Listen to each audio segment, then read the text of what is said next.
Welcome back everyone to English Wings. So this is the part 2 of the Sound of Music explanation CBSE class 9.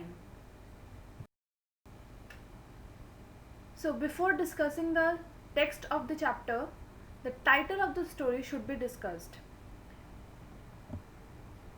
The title, The Sound of Music, is quite apt, that means appropriate, as the chapter tells the stories of renowned solo percussionist Evelyn Glennie and world famous shehnai player Ustad Bismillah Khan.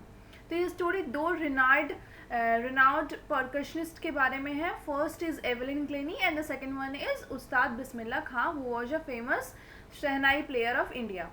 The title makes the reader curious about the inspiring stories of these famous musicians. The Sound of Music ये chapter का title है. That means music के sound के बारे में. तो इससे समझ में आता है कि म्यूज़िक से इंस्पिरेशन लिए हुए कोई किन्हीं फेमस प्लेयर्स के बारे में ये लिखा गया है.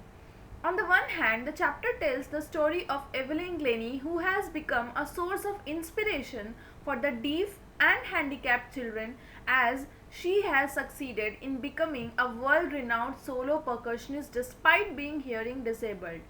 So एक तरफ एवलिन ग्लेनी है जो कि एक इंस्पिरेशन है सबके लिए, एक हैंडीकैप्ड, एक डीफ होने के बाद भी वो वर्ल्ड रिनाउंड परकशनिस्ट के रूप में फेमस होती हैं. On the other hand, the chapter traces the life of Ustad Bismillah Khan, who is credited with bringing the shehnai to the national and international classical stage. So उनको ही क्रेडिट जाता है कि उन्होंने शहनाई को उस जगह तक पहुंचाया जहां तक लोगों की इमेजिनेशन में भी वो चीज़ नहीं आ सकती थी. So the keywords are generic, general, second reeded, that means shaped into, किसी भी चीज़ के शेप में चेंज करना. चैम्बर्स मीन्स रूम और ऑडिटोरियम, यहाँ पे किंग के चैम्बर्स के बारे में बात की गई है. Auspicious means prosperous. indispensable means essential, that means important. Ensemble, that means band, group of musicians. Next, accompanying, occurring at the same time. Next, apprentice means trainee. Next is solitude, that means loneliness. Next one is celluloid, old term used for movies, जो कि पुराने movies के लिए ये term को use किया जाता था celluloid movies बोलकर. Now comes the text. Aurangzeb banned the playing of a musical instrument called pungi in the royal residence, for it had a shrill, unpleasant sound. Pungi became the generic name for reeded noisemaker. Few had thought it would one day be revived. A barber of a family of professional musicians who had access to the royal palace decided to improve the tonal quality of the मतलब यहाँ पर है कि musical instrument को royal residence में ban कर दिया गया क्योंकि उसका जो वॉइस था वो बहुत ज़्यादा श्रिल था, बहुत ज़्यादा कान में एक बैड इफेक्ट देता था, इसलिए उसकी टोनल क्वालिटी को इम्प्रूव करने के बारे में सोचा गया. He chose a pipe with a natural hollow stem that was longer and broader than the pungi. तो उसके earlier जो shape and size था उसको change किया गया and made 7 holes on the body of the pipe. तो longer pipe लेकर उसमें 7 hole किए गए. When he played on it, closing and opening some of these holes, soft and melodious sounds were produced. तो जब उन holes को बंद और open करके किया जाता तो काफ़ी अच्छा sound produce होता. He played the instrument before royalty and everyone was impressed. The instrument was so different from the had to be given a new name.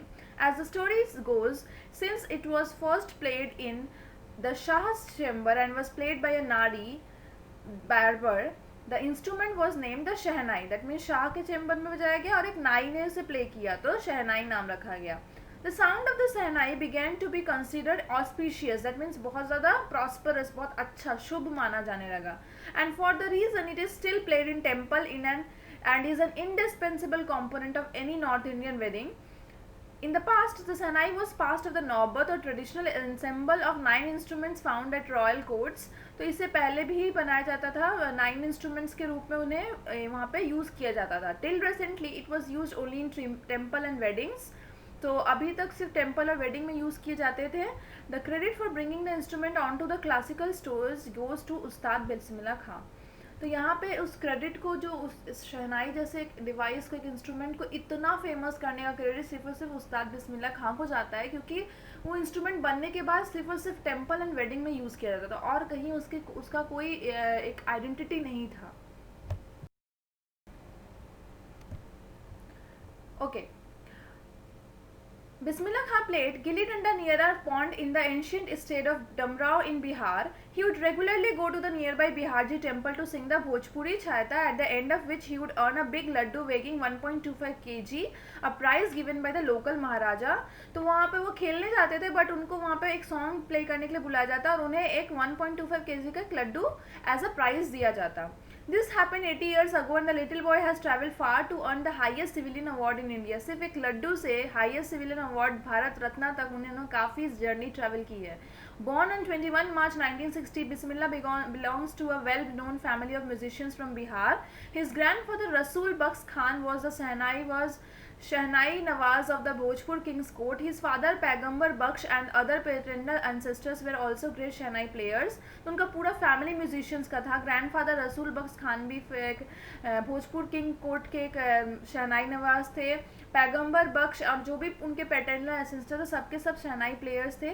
Young boy took to music early in life. At the age of 3, when his mother took him to his maternal uncle's house in Banaras, Bismillah was fascinated watching his uncle practice the shehnai.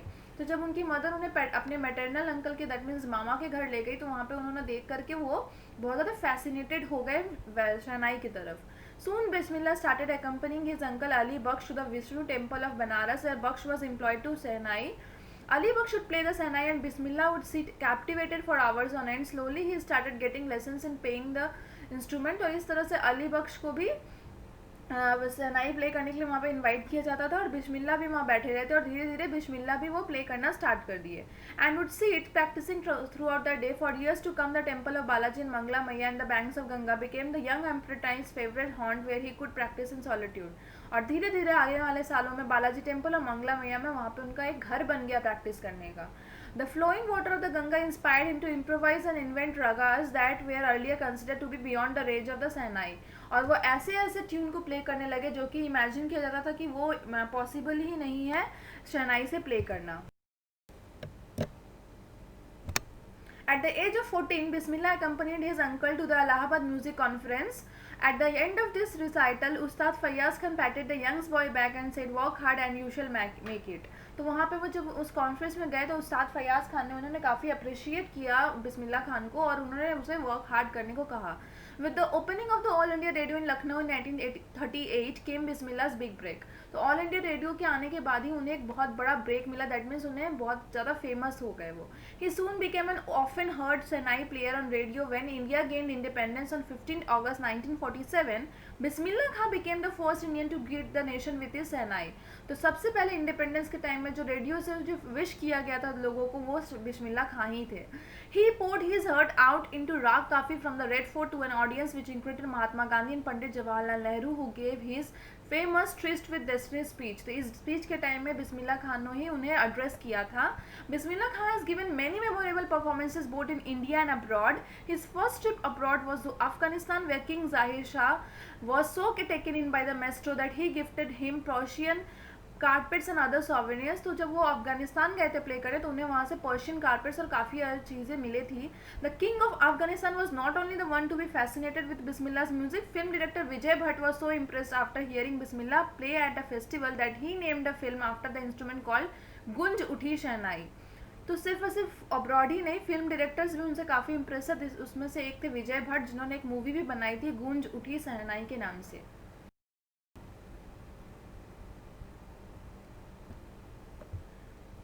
And one of the Bismillah Khan composition दिल का खिलौना है टूट गया tuned out to be nationwide chart buster. इस तरह से उनके जो सॉन्ग्स है सुपर हिट होने लगे. Despite this huge success in the celluloid world, that means पुराने सिनेमा के वर्ल्ड में, Bismillah Khan venture in film music were limited to 2. Vijay Bhatt Goonj Uthi Shehnai and Vikram Srinivas Kannada venture Sanadi Appanna. तो इन दोनों तक ही अभी तक वो लिमिटेड थे. I just can't come to term with the artificial glamour of the film word. उन्हें वो फिल्म वर्ड के ग्लैमर से उनको अपने आप को फेमिलियर नहीं करा पा रहे थे. He says with emphasis awards and recognition came thick and fast. Awards और रिकॉग्निशन में काफ़ी मिला. Bismillah Khan became the first Indian to be invited to perform at the prestigious Lincoln Center Hall in the United States of America. He also took part in the World Exposition in Montreal, in the Cannes Art Festival and in the Osaka Trade Fair. इस सारे जगहों पे उन्हें invite किया गया. So well known did he become internationally that an auditorium in Tehran was named after him. इतने famous हो गए कि तेहरान में एक ऑडिटोरियम में उनका नाम रख दिया गया. Tahar Mausiqi Ustad Bismillah Khan. National awards like the Padma Shri, Padma Bhushan and Padma Vibhushan were conferred on him. ये सारे चीज़ें उन्हें अवार्ड किए गए. In 2001, Ustad Bismillah Khan was awarded India's highest civilian award, Bharat Ratna, with a coveted award, that means most awaited award, resting on his chest and his eyes glinting with rare happiness. He said, जब उन्हें वो पद्म विभूषण और world Bharat Ratna मिला तो उन्होंने कहा, all I would like to say is teach your children music. This is Hindustan richest tradition. Even the West is now coming to learn our music. तो music अपने बच्चों को सिखाइए, क्योंकि अब बाहर के फॉरेनर अब्रॉड से भी लोग हमारे यहाँ के म्यूज़िक सीखने आ रहे हैं. In spite of having travelled all over the world, Khan Sahab as he is fondly called, उन्हें खान साहब कहा जाता है, is exceedingly fond of Banaras and Dumraon and they remain for him the most wonderful towns of world. वो सबसे ज़्यादा क्लोज बनारस और दमराव से रहे उतना ट्रैवल करने के बाद भी. A student of his once wanted him to head a Sainai school in the USA, and the student promised to recreate the atmosphere of Banaras by replicating the temples there. उन्हें इतना पसंद था कि students वहाँ पर temple बनाना चाहते थे उनके लिए, ताकि वो वहाँ पर आकर टीच कर सके. बट खान साहब asked him if he would be able to transport river Ganga as well. So उन्होंने कहा कि क्या रिवर गंगा भी वहाँ पर लेके चल सकते हो. Later he is remembered to have said, that is why whenever I am in a foreign country I keep yearning to see Hindustan. While in Mumbai I think of only Banaras and the Holy Ganga. तो जब वो बाहर होते हैं तो India का सोचते हैं, और जब मुंबई में होते हैं तो वो सिर्फ और सिर्फ गंगा के बारे में सोचते हैं. I keep yearning to see Hindustan. And while in Banaras I miss the unique matha of Damrao. जब बनारस में होते हैं तो वो दमराव को मिस करते हैं. The Ustad Bismillah Khan life is a perfect example of the rich cultural heritage of India, one that effortlessly accepts that a devout Muslim like him can very naturally play the Sahnai every morning at the Kashi Vishwanath temple. तो एक मुस्लिम होते हुए भी Kashi Vishwanath temple में वो बहुत dedication के साथ, बहुत डिवोशन के साथ वो शहनाई प्ले करते थे फॉर द प्रेयर्स. तो ये शो करता है कि इंडिया का कल्चर हेरिटेज है वो कितना रिच है, कितना परफेक्ट एग्जाम्पल है for the whole world. So if you all like the explanation, if you all get the chapter, please do like, share and subscribe to my channel. And if you haven't watched the part 1 of this video, please do go and watch the part 1 so that you can have a clear idea of this chapter as well. Thank you.